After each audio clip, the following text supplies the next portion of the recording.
Livro Caminho, Verdade e Vida. Chico e Emmanuel. Lição 25, intitulado Tenha de calma. Passagem bíblica, João, capítulo 6, versículo 10. E disse Jesus: mandai assentar os homens. Considerações de Emmanuel. Esta passagem do Evangelho de João é das mais significativas.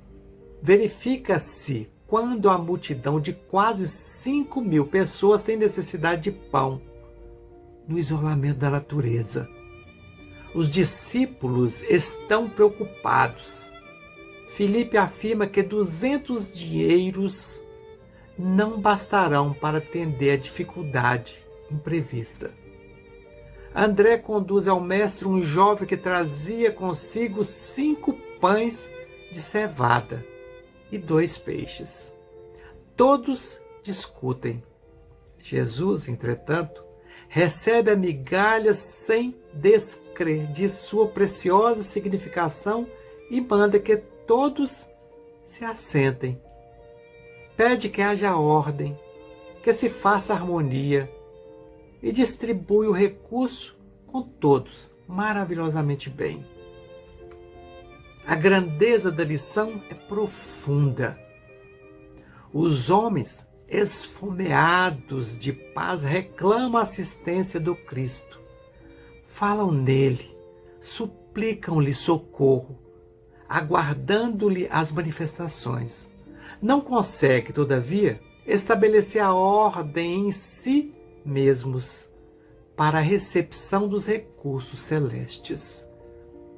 Misturam Jesus com as suas imprecações, suas ansiedades loucas e seus desejos criminosos.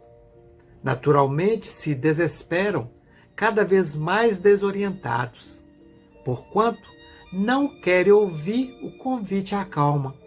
Não se assentam para que se faça a ordem, persistindo em manter o próprio desequilíbrio. Voltaremos para fazer a reflexão do texto de Chico e Emmanuel. Preste atenção. Verifica-se quando a multidão de quase 5.000 pessoas tem necessidade de pão no isolamento da natureza. Isso é o que aconteceu naquele momento quando Cristo estava falando. Mas o que significa isto hoje, na atualidade? Quantas pessoas necessitam do pão de cada dia?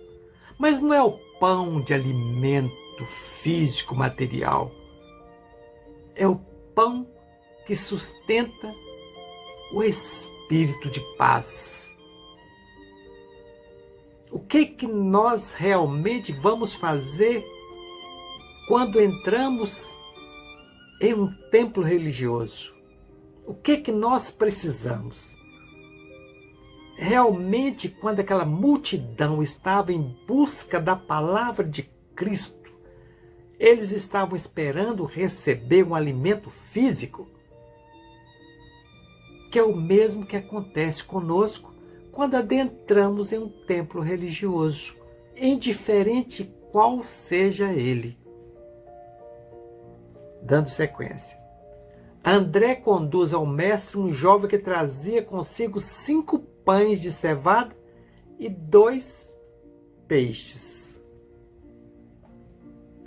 Quando estamos no templo, nós não queremos uma comida para o nosso corpo. Nós queremos para o nosso espírito. Quando nós abrimos o nosso coração com fé e ajoelhamos e professamos a nossa fé e recebemos aquela palavra de conforto, de instrução, e nós resolvemos realmente colocá-la em prática, será que nós não sentimos realmente saciados da nossa sede, da nossa fome? E Jesus, naquele momento, procede assim.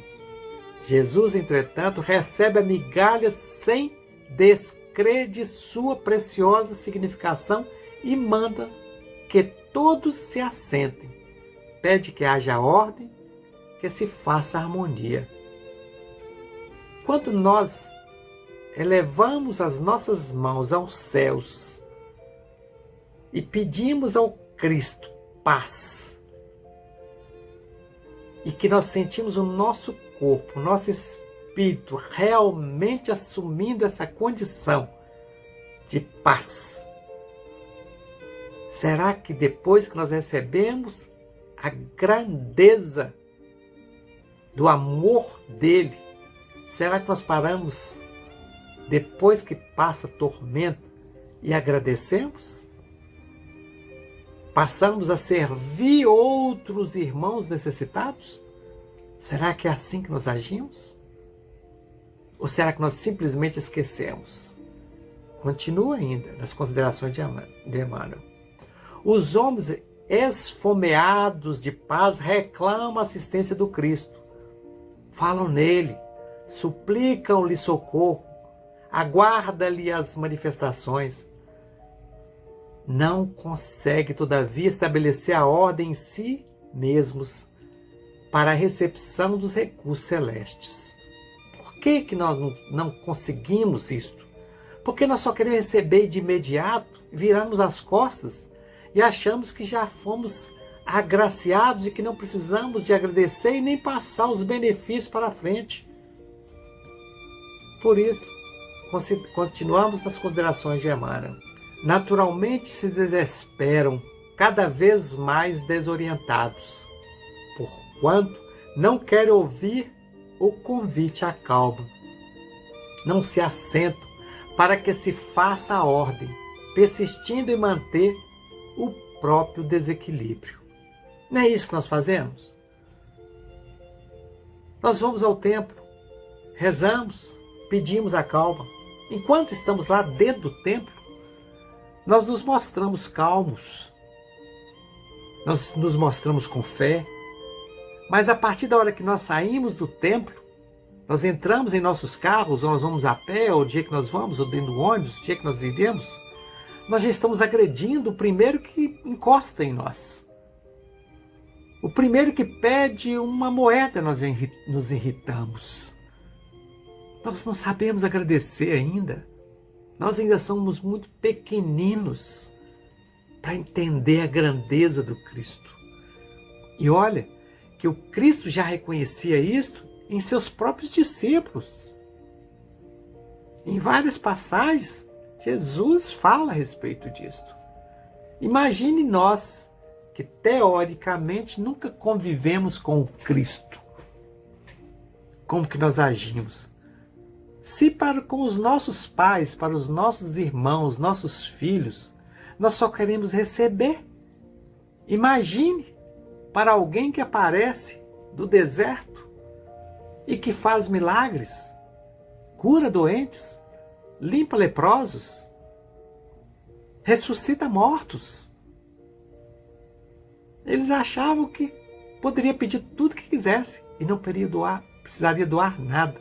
E Jesus disse, para simplificar, amai a Deus sobre todas as coisas e ao seu próximo como a ti mesmo. Vamos às considerações da reflexão de João 6. Para lembrar, são 71 versículos. Lógico, é evidente, não vai ter tempo para a gente falar sobre todos, mas só uma ilustração, só para a gente sentir a beleza desse capítulo de João 6. Como já foi citado nas considerações de Emmanuel, em relação à multidão de 5.000 pessoas, tendo a necessidade de comer, no isolamento onde que não tinha nenhum tipo de alimentação, não tinha nenhum comércio, o capítulo inicia assim. E quando estavam saciados, disse aos seus discípulos, recolhei os pedaços que sobraram para que nada se perca. Jesus sempre mostrando, não devemos jogar fora aquilo que está teoricamente na sobra da nossa casa. nós podemos alimentar outras pessoas ou saciar o desejo de outras pessoas. Continua. Recolheram-nos, pois, e encheram 12 alcovas de pedaços dos 5 pães de cevada que sobraram aos que haviam comido. Preste bem atenção. Nós vamos no templo, aprendemos, escutamos a palavra do Cristo. Será que nós passamos para frente para saciar o desejo de outros? Pelo menos despertar ao outro a vontade de entender o que está fazendo aqui na terra? Continua assim. Vendo, pois, aqueles homens o milagre que Jesus tinha feito, diziam: este é verdadeiramente o profeta que devia vir ao mundo. Todos esperavam que Jesus, além de tudo aquilo que tinha feito, ficasse eternamente aqui para ninguém mais passar necessidade, para ninguém mais ter problemas de saúde, de alimentação. Era um milagre permanente. Será que se Jesus tivesse ficado aqui, não tivesse sido crucificado naquela época, será que eles não crucificariam ele hoje? Quando ele falasse que realmente aquela pessoa não vai receber porque não fez por merecer? Essa é a grande pergunta. Será que estamos fazendo realmente algo para merecer o benefício dos céus? Vamos parar por aqui, porque o tempo é curto. Eu sei que termina ficando cansativo, mas é bom sempre lembrar: Deus no comando e Cristo nos exemplos.